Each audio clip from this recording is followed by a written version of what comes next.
All right, we back. We had technical difficulties. It's like my computer warm up or something.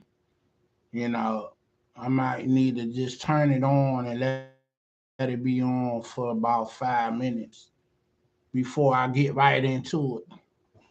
So where we left off at 4 minutes. All right, I'm gonna give you 6 more minutes before I get into the visuals and the commentary from what I'm gonna read, far as what's printed already. But I'm trying to freestyle it in my own words.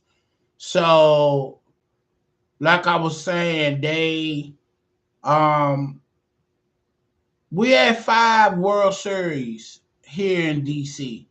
Three is not recognized. Like I was saying, you only heard about the Negro League because Jackie Robinson name came up, and what he did to help integrate it, which was like uh 1948, because that was the last Negro League World Series that they funded, because right after that, or soon after that, they start integrating baseball, because the Homestead Grays, the DC Homestead Grays, they had a lot of great athletes and they won the World Series 3 years in a row. So, you know, so let's just say in the Major League Baseball, far as management, they looking over there and looking at our players and like, okay, we need to put a hand in that. We need to get some of that money over there because they got something going on and we can't be on the sideline or have them guys competing with our guys. So we'll integrate them and bring them on board, and that's what happened. So uh I forget the gentleman that was the first to start on the American league side, American League Baseball, and Jackie Robinson was on the National League, side. So it was two black guys that were the first to integrate, and but we only hear about Jackie Robinson. So, and it was another guy that came on with him, but he was the exceptional player because he was awesome. um, Jackie Robinson was also college educated with a degree, and he was also in the military. He was a lieutenant, and he played football in college and in the army, if I'm not mistaken, if I got my facts right. So he wasn't no joke, you know, and he was happy with it. And you know, then I found out that Howard University, well, I already know it was a name before that, which was Freeman Hospital. And before the hospital, Freeman Hospital, that whole land of Howard University, the hospital, and where the school actually sits at, that was a baseball stadium. Did you know that? Did y'all know that? I've heard about Griffin Stadium, but I never knew exactly where the landscape was, and that's where it was. So when you go the next time you're in Howard University Hospital, just envision a baseball stadium there, because that's what was there before Freeman Hospital was built, when they tore the Griffin Stadium down. And then I don't know when they start calling it Howard University, but Howard University is named after a Union general. Did you know that? That fought the Confederates. He was one of the masterminds that defeated the Confederate Army, in the Civil War. So General Howard, that's who's that's who Howard University, the Black HBCU, is named after. And kind of find out, I mean, I just heard a conversation. All on the majority of the HBCUs not even named after a black person. I mean, did you really give that some thought? You know, and you just assume that it is, but it's not.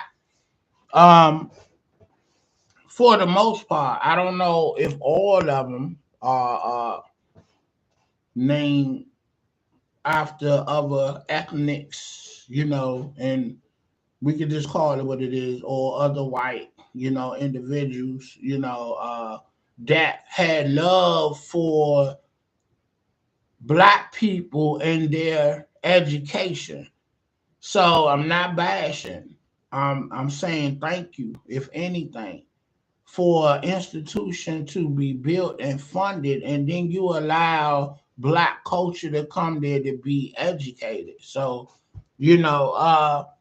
again, I'm not a racist. I'm only what you are to me. If you showing me love, then I'm going to return love.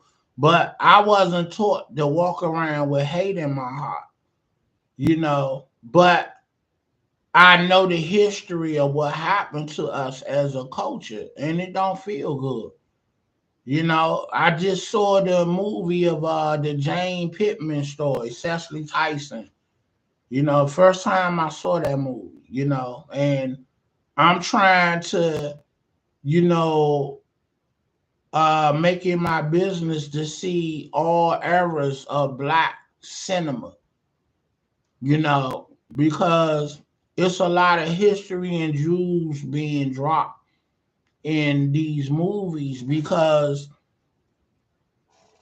let's just say this: when there's new technology, the powers that be can't really tell you about it, but they'll give it to you in cinema and they'll let you see it.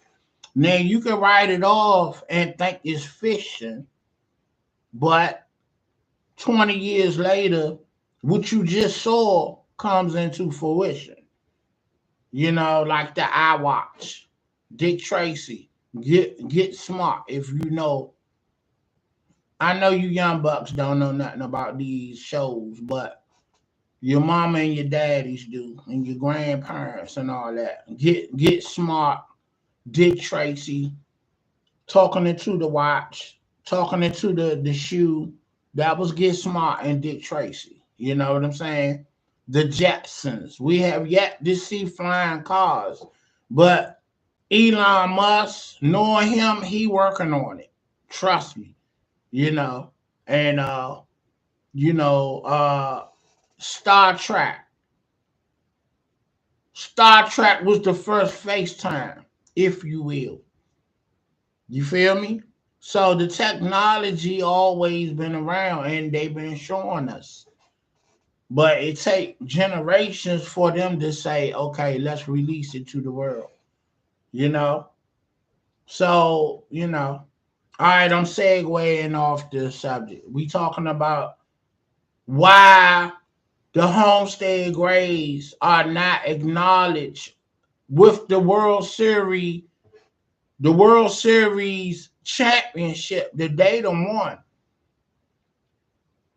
to make collectively DC, far as baseball, having 5 World Series rings.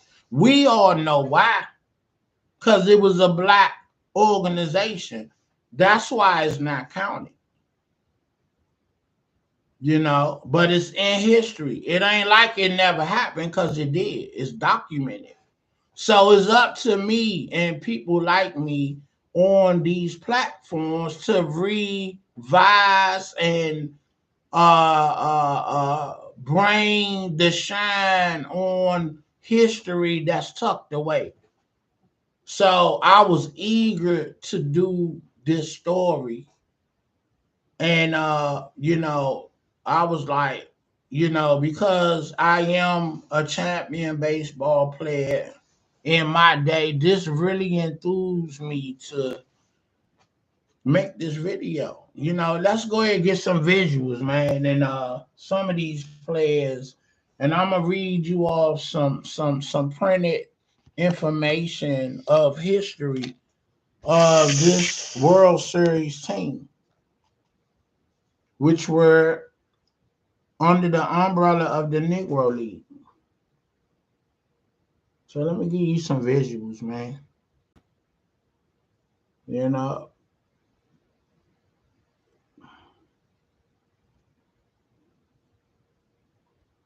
what I'm saying? You know.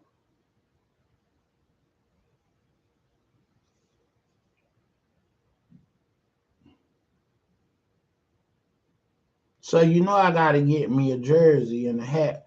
And you know what? I'm mad at myself because we had a Negro League apparel shop right there on 210 with a Mad Chef Cafe used to be at. All the go-go heads know what I'm talking about. They used to have go-go bands up in there. And right off like you going Central Avenue, going into it's 210. Yeah, it's 210. Central Avenue.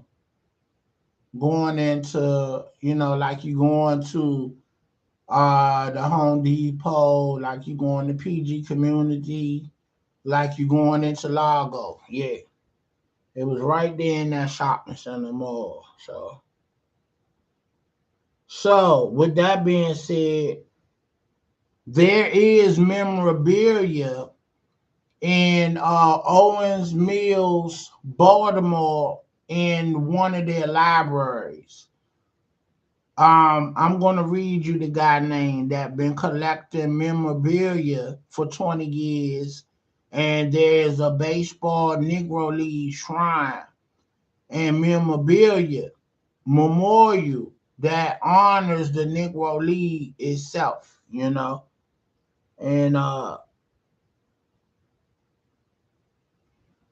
you know, so let's just think about it. If baseball never integrated, my cousin himself wouldn't have been discovered and wouldn't have had 3 World Series rings. My cousin is Chris Chambliss that played for the Yankees, and he has 3 World Series rings and one as a manager. So that's full all together. You know, so I'm just glad that them guys got a chance to be a part of a great organization and play the game that they love, and earn a great living. But on the flip side, it boxed out a lot of the Negro League players because everybody didn't get put on. You had to be young and the best of the best for the major leagues will bring you to their team and give you a contract, you know? And so let's say if you was over 35 years old, they wasn't giving you a contract. So let me put you in the mind of Fences, Denzel Washington and Viola Davis, Oscar winning movie. So if you know about this movie, Denzel was in the Negro League. I think he was a pitcher or something. And when the league integrated, he was too old to play. He was like 40, according to their timeline, but he was still good. And that bothered him that they never let him prove himself. But they looking at, okay, this is a youthful game and you just starting, somebody your age ain't even heard of playing at that age. You getting ready to retire or you already retired. So somebody that age wasn't going to get picked up. So therefore, the little bit of money or the substantial money that the Negro League players was getting paid, that was out the window now. Now they had to go get regular jobs, and even with the money that they was making, I mean, we is talking about the 40s. I don't know how much they were making, and I'm sure they wasn't balling or living high on the hog, but you did something you love and you was earning a good pay, a decent pay. And you probably didn't have to work unless you wanted to, or unless you had a big family or something, you know.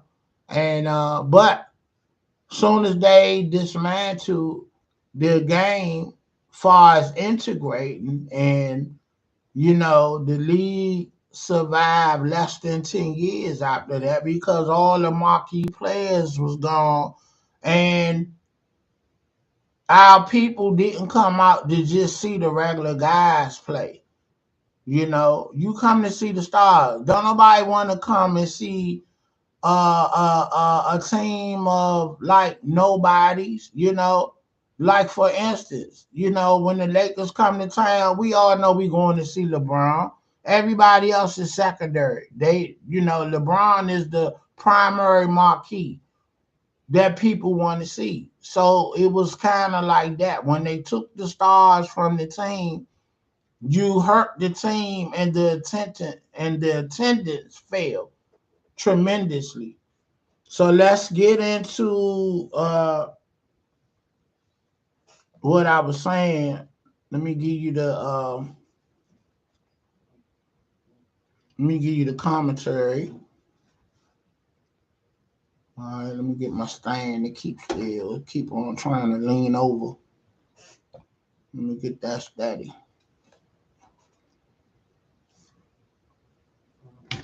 Okay.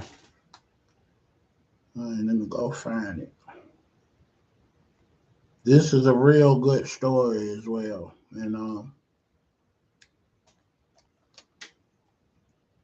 need to get me a new cord for my phone as far as the charges.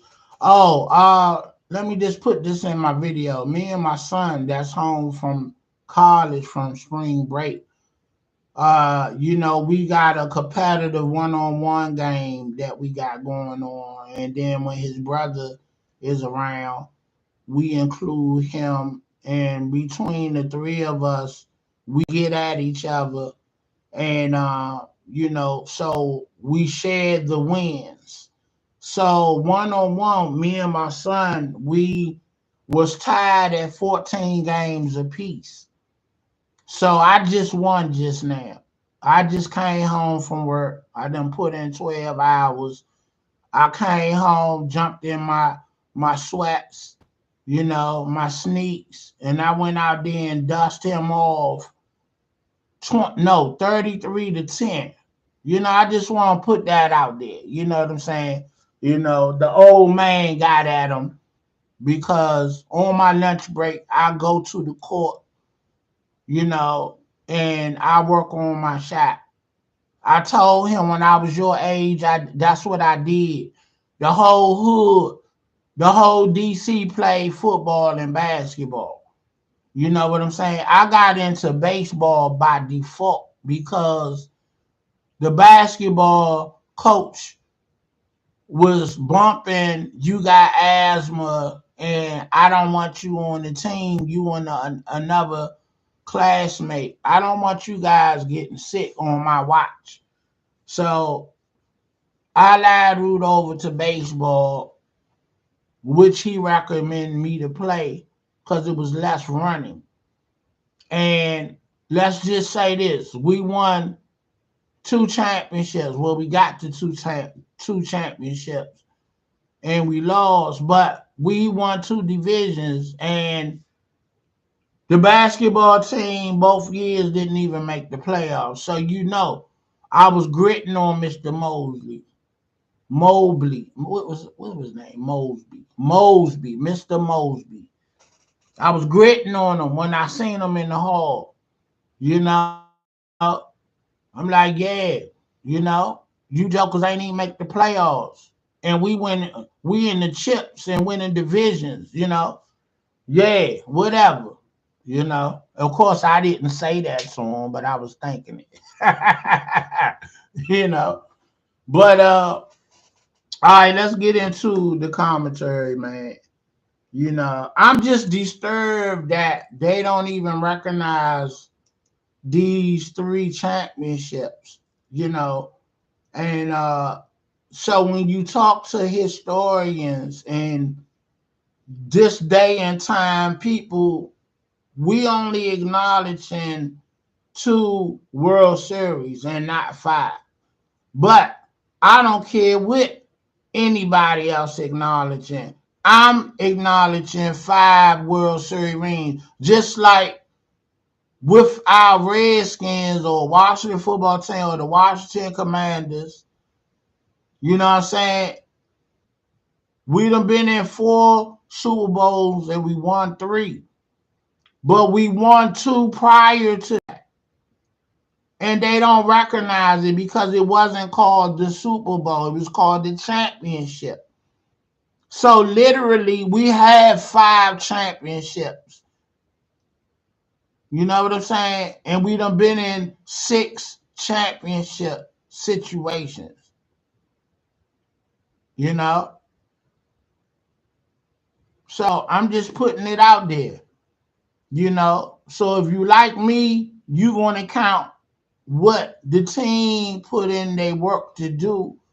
So as a fan, I feel like we can at least acknowledge the blood, sweat, and tears that went in there and that went into winning these chips, and not let politics or anything take from what our teams has accomplished. Like, for instance, when my nephew won his JV championship and he was the MVP, he hit 32 points at HD Woodson in the 9th grade. They don't even record the stats for that. So it's like it never happened. And my oldest nephew, was clowning his brother along with their friends, you know. But I told my nephew, I said, I'm going to tell you something, champ. In the Chambers family and under the umbrella of Team Chambers Champions, something I created, you know, we going to acknowledge all success. I don't care about who don't, but we will, and we is. So nobody else got to give you your props and your accolade, but your family will. And you give yourself your own accolade. Don't let nobody or wait on nobody to validate you. You validate yourself. You know your worth and you relish in that. Now, I feel like if I didn't give my nephew that pep talk, and it was coming from a place of, I've been in 2 chips and I lost, and I buried the memory because we lost. I was like, don't nobody want to hear about somebody losing. And that's how I felt. But when they were competing and losing, you know, they would get to chips and playoffs and lose early on. I had to give them my story to uplift them. And that unlocked the memories that I locked away. And I was like, you know what? This is therapeutic to talk to them and the team and tell them to stay on the grind work hard over the summer on your skill set and come back strong. And I feel this way because these young guys became champions. Once a champion, always a champion. I don't care if it's Pop Warner, AAU, high school, middle school, grade school, college. I don't care. Because I'm going to tell you, a lot of people compete their whole life or career and don't win nothing. So when you're fortunate to do something special like win a chip or division or get to play in a chip, you know what I'm saying? It's never discounted. If it was, it's not no more. We not doing that over here. We celebrating everything that include and consist of success. We celebrating it. You know what I'm saying? Because what that does, it builds confidence and character that you take out in the world. You know, you done something that people don't do on a normal basis, just like everybody don't have a college degree. So to those that was disciplined and put in that time and work and got them degrees, you know, you're special to me. You know what I'm saying? And, you know, you deserve your props and all the accolades that come with that, like a good job, a good salary. You know what I'm saying? You know, so when you're doing anything special on any kind of level, celebrate it and, you know, walk with your head up high and your chest out. Because you put in your time and your work. And honestly, I just feel like, you know, when you're young, you don't really realize the magnitude of how things are because it's just something to do or you really wasn't thinking about it like that. But when you become later in your years, like myself, I'm 51, and I reflect, I'm like, you just was doing it. You did big things when you reflect. So don't let nobody discount what could have been and what was, you know, and what became what it is, if that makes sense. That sounds like some Don King shit, you know, and you making up shit.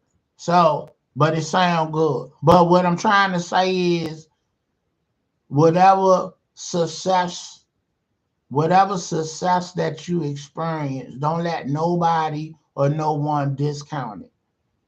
Family, friends, co-workers, don't let nobody discount what any success that you acquire, no matter how big or small. Don't discount it. Celebrate it. Because people not doing great things every day. So when you get a chance to be extraordinary, relish in it and be proud of yourself. All right, let me find this clip on the DC Homestead Grays, 3-time Negro League World Series champions. Let's go.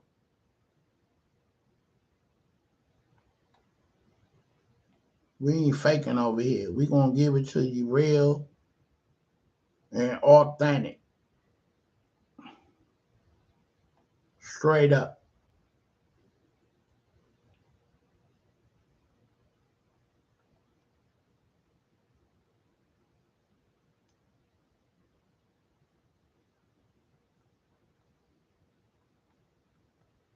It's a great article too, y'all.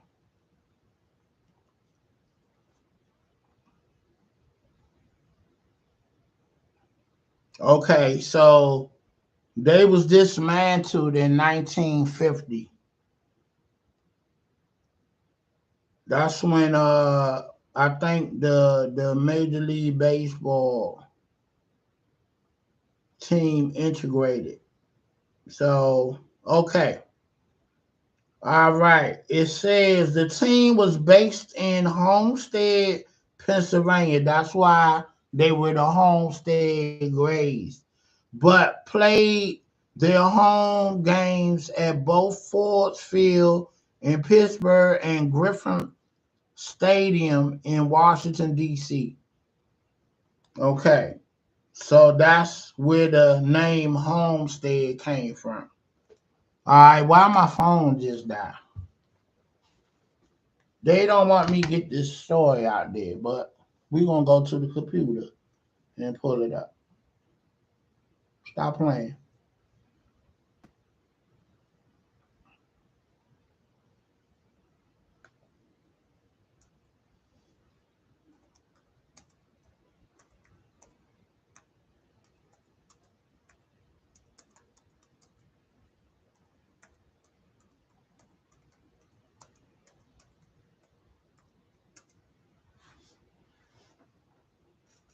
All right, let's go. 1912. The Homestead Grays, also known as the Washington Grays or Washington Homestead Grays, were a professional baseball team that played in the Negro Leagues in the United States. The team was formed in 1912 by Cumberland Posey and remained in continuous operation for 38 seasons from 1912 to 1950, and they won the World Series in 1940. No, world titles. I'm sorry, 1943, 1944, and 1948. All right, so I got the dates wrong in the title.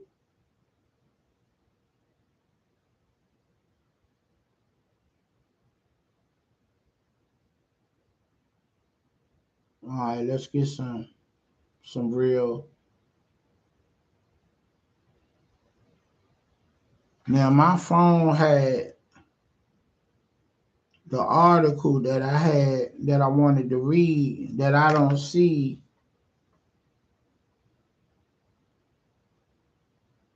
Okay, countries, man. Okay, man.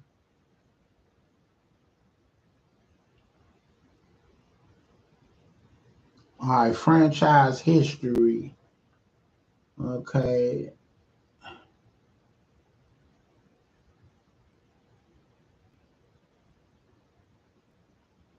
third from the left. Okay, it's a picture of the owner and the original team. Cumberland Posey is third from the left.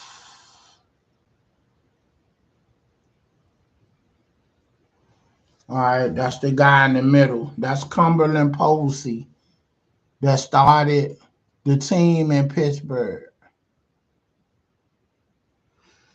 Okay,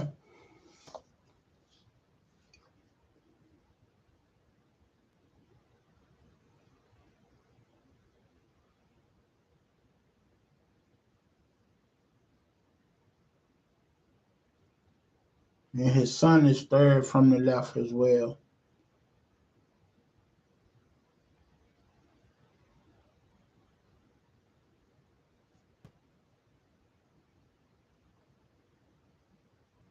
All right, this ain't they reading.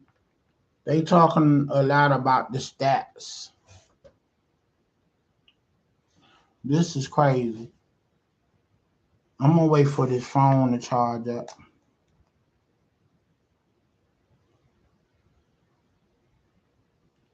This is some bullshit. I'm gonna change this damn because I had specifically what I wanted to do and what I wanted to say regarding. So I really don't want to deviate from what I had already planned. So all right, just give me a minute. All right, let's read some of this stuff. We'll just pack it on. Let's go from the top. Homestead Grays.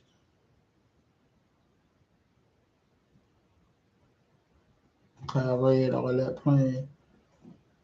Homestead Grays. The team was formed. Okay, I read all that. Okay. Franchise history. Okay. The Grays grew out of an earlier industrial team in the 1900s, a group of African American players, and joined together to form the Germantown Blue Ribbons, an industrial league team. For 10 years, the Blue Ribbons fielded a team every season and played some of the best sandlot teams in the area in 1910. The managers of the team retired. The players recognized the team and named themselves the Murdoch Grays in 1912. They became the Homestead Grays, the name they retained for the remainder of the franchise history. American, okay. The Grays did join the American Negro League in 1929, but that league lasted only one season. Cumberland Posey was their inaugural manager in organized league play.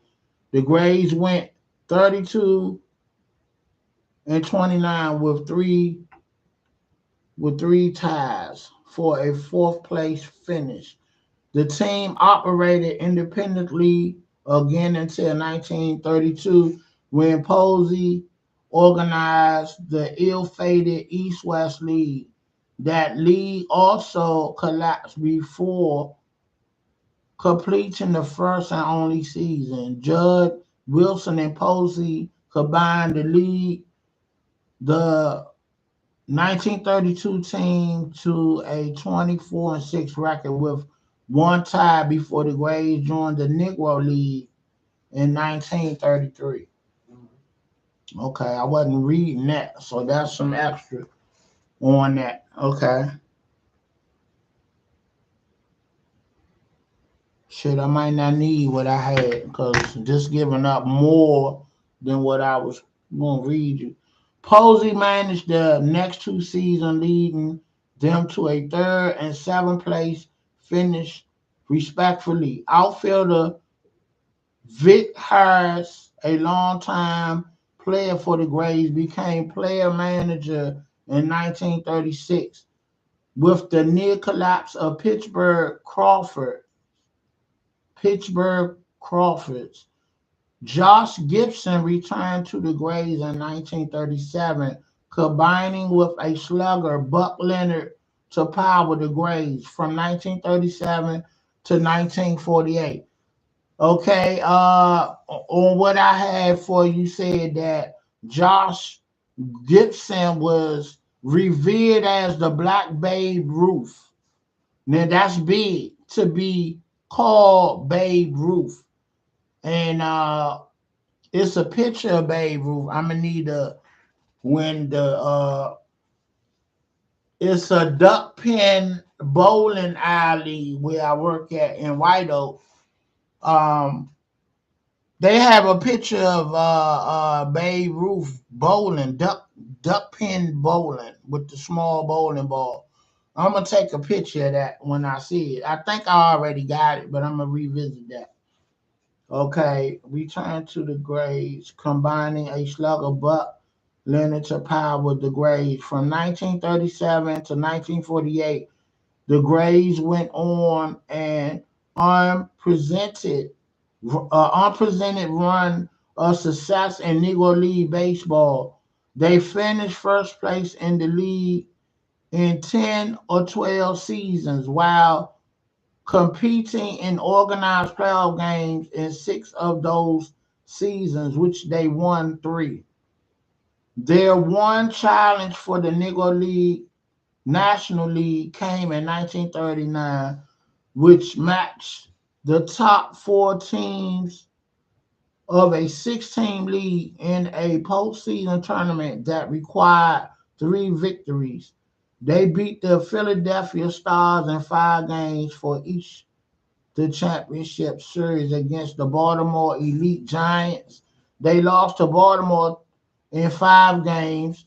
The Grays rolled through the next 2 seasons with ease. In 1942, they competed in the reborn Negro World Series, which they lost in 4 games to the Kansas City Monarchs. For the 1943 and 1944 seasons, Candy Jim Taylor served as the manager for the Grays. They won the pennant each time to advance to the series, which they won each time. Harris returned to manage the Grays for 1945, where he continued for 4 seasons. They went to the series twice and won the 1948 Negro World League, the final one to be played before the demise of equality in the league. So, like I said, they started integrating uh, uh, the Major League Baseball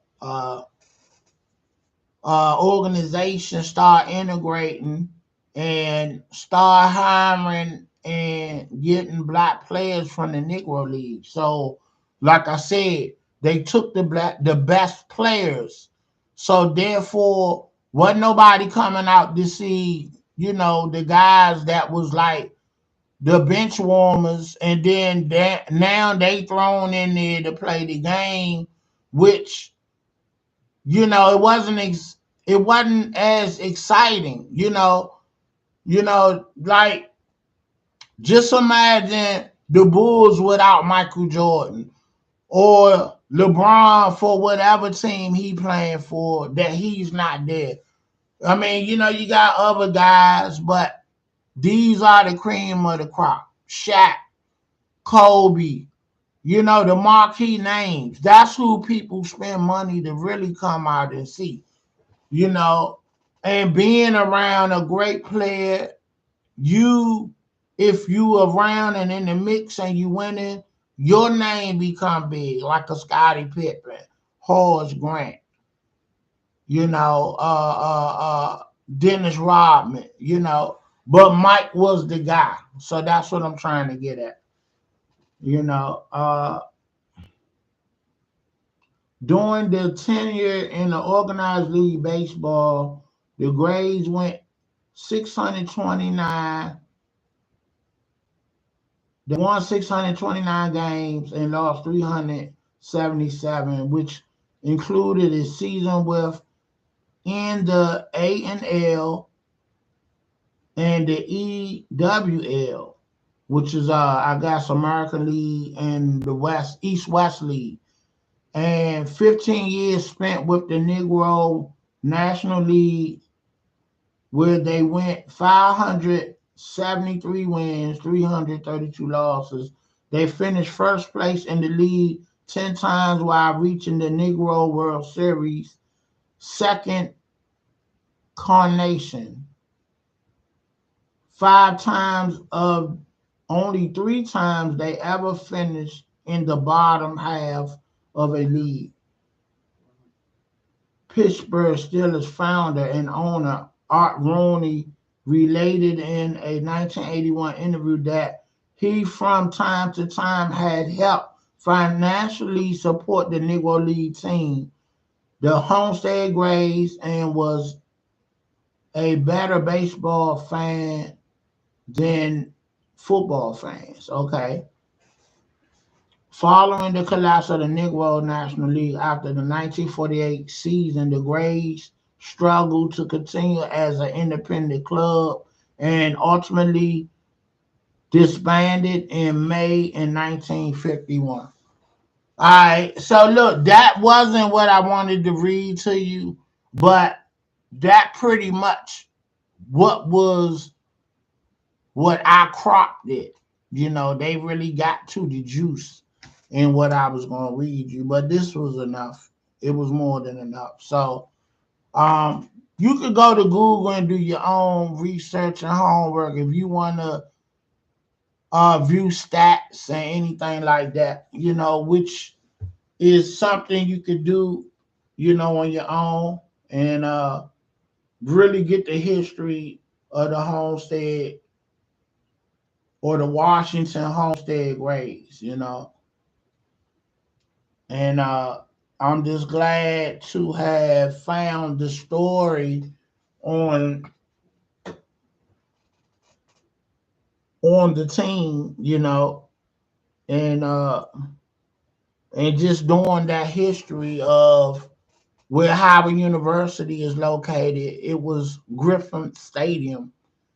So Howard University, that whole big hospital and campus was a baseball field in 1912. So I didn't know that. So that is an amazing discovery to me. I'm a DC history buff. I'm a history buff in general. So that was exciting to me to find that out. And and I tip my hat to the Negro League in general for putting together an organization that allowed the guys to play a game that they love when it was segregated. And then because they saw the success and what we did on our own, then they wanted to integrate it. And then they pick and choose who they wanted, which, I can't blame them. You want the best players. But them taking the stars of the Negro League, it dismantled the league itself because nobody was coming to see the bench warmers, if you will, or the no name big. It was no big names after the Major League Baseball hired the main players and the big name players. So it is what it is. History is documented, and it's up to people that find out this information, that remember it, to keep the stories and the tales out there. This is our history and culture.